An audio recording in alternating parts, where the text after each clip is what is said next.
That's good.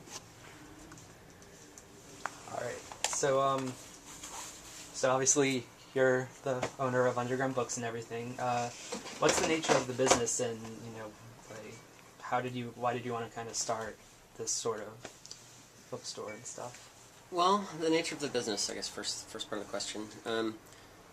There's lots of areas of book selling. There's traditional bookstores that sell all new books, and then there's used bookstores that sell all secondhand books. And then there's what they call rare antiquarian bookstores, which are dealing specifically in sort of out of print, hard to find, or signed, or first editions and collectible books. And I sort of loved all of those bookstores. I was just passionate about and had always had a dream of owning a bookstore. So I'm sort of sitting at the intersection of a bunch of those, have kind of a blended version of all that. A few new books, mostly secondhand books, and then probably a third of them are antique or rare or out of print or that kind of thing. Yeah. So why did you want to? So, you started to make a blend and everything. What made you really kind of jump the gun on it? Well, I mean, I've done lots of things. My background is I have a college degree in philosophy. So it's one of those liberal arts degrees where everyone's always like, "What are you going to do for a living?" And I don't know. So I ended up joining AmeriCorps out of college, and I did that as it was a literacy program, and I was a volunteer. It's sort of like the Domestic Peace Corps. If you're not familiar with AmeriCorps, I really highly recommend checking that out.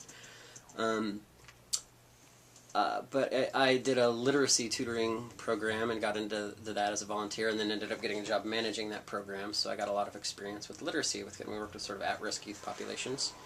I did that for a few years and got kind of burnt out, and when I left there, I started bartending at the Alley Cat, actually across the street here in town, and sort of just searching for the next thing. And I was just kind of hard up for money, and I'd always been an online book purchaser on several different websites. And I logged in and noticed they needed, it said, when I logged in, it said, if you sold all the books you've bought on half.com, you would make $800 or something like that. So I was like, oh, I pulled some books off my shelves, and so I needed money to pay the bills that month, and I sold a few books online, and it was really easy, and I liked it, and then I just started going to yard sales and estate sales and thrift stores and picking up books and started selling them online, and that started going really well. And then over a year and a half, 2 years, I started having a huge collection. I had several hundred books listed online, and it started to become a significant portion of my income that I needed to just help get by, and it started to turn into a real business sort of on its own. And then I decided I wanted to try to do that more full-time, and I started looking for a space, really just an office, to manage my online business. And I found a deal on this space, and it met my needs for having a place to keep my growing online inventory, and happened to be a great foot traffic location, and it's really charming, and seemed like it'd be a great little bookstore. And then from there, I started just learning more about the industry, and I've been going to training conferences on antique books, and just really, really getting into it and sort of educating myself. So I think Do you sell mostly online? Like, it's almost like everything in here online? Or how No, about, depending on the time of year, but I mean, probably total a quarter to a third of my business is online.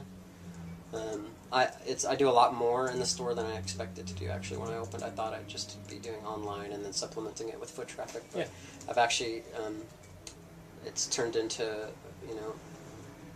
there's still a lot of people out there, even with ebooks and being able to buy online, that still love the charm of bookstores, and bookstores are dying nationwide. So being able to do a really well done boutique bookstore, sort of what's it called, the traditional bookstore models were based on, the thing about Borders and stuff is going out of business. The idea that they all went with was that Borders came in and said, we're going to have a vast selection. And then they started putting out all the mom-and-pop little bookstores all over the place, putting those out of business. But then Borders, they couldn't compete with the selection of Amazon and online. So if what you're going for is vast selection, no one can compete with the millions and millions that are online. Oh, yeah. So as Borders goes out of business, it's sort of creating this new vacuum and opening for people still crave, community without a bookstore is kind of a sad place. So it's like people still want to have an actual bookstore that can go in and talk to a book dealer and people knowledgeable about books, and be able to have the experience of serendipity, running Yeah. into a book on a shelf that you didn't expect to find. So that's created a new opening with the Borders and all those places closing for little boutique mom and pop bookshops. So that's sort of where I'm sitting with it. All right. And are you gonna keep this like a family-owned business, or how? Yeah, I mean, I don't.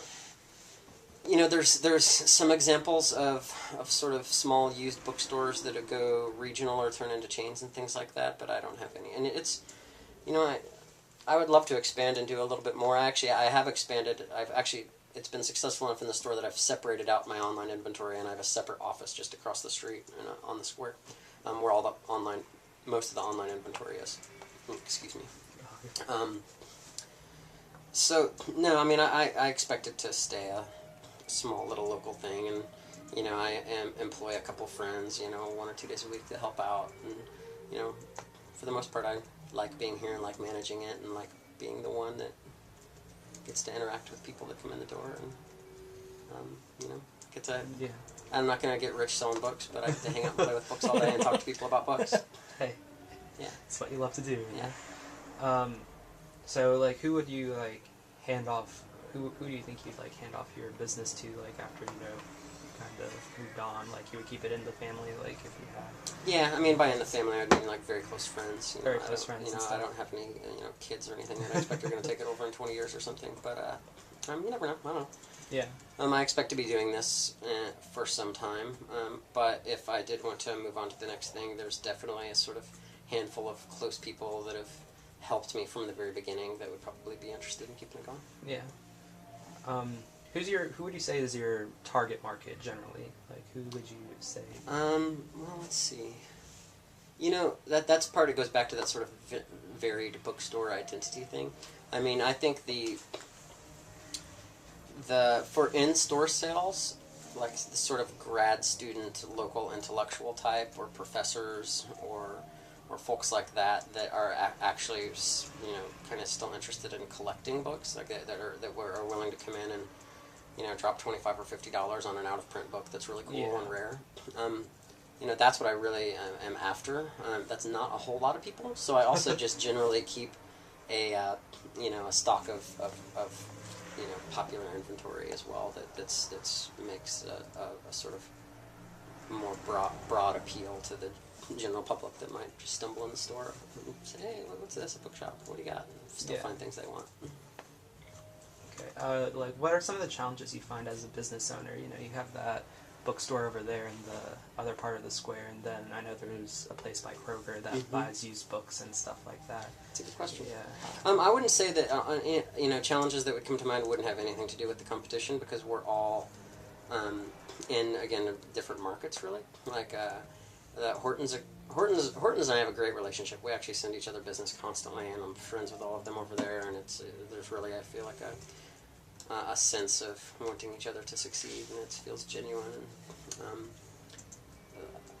And I think that's actually something I like about the industry in general. When I go to deal with other, especially in the rare book world, you do a lot of selling between dealers. There really is a sense of, it's not an especially cutthroat or competitive field. And again, Hortons is dealing in new books, and they've got lots of the best sellers and things like that, so people come in looking for something really odd or unusual, they send them over here. And likewise, if someone comes in looking for the newest bestseller, I'm obviously not going to have it, and I'll send them over to Hortons. And then Wiley's is just a whole other thing. They've got a more traditional, grandma looking for used romance novels type of thing. Which is fine. It's not. I'm not trying to talk bad about it. It's just a different type of thing. So other challenges, let's see, would be, one of the bigger challenges is actually maintaining inventory.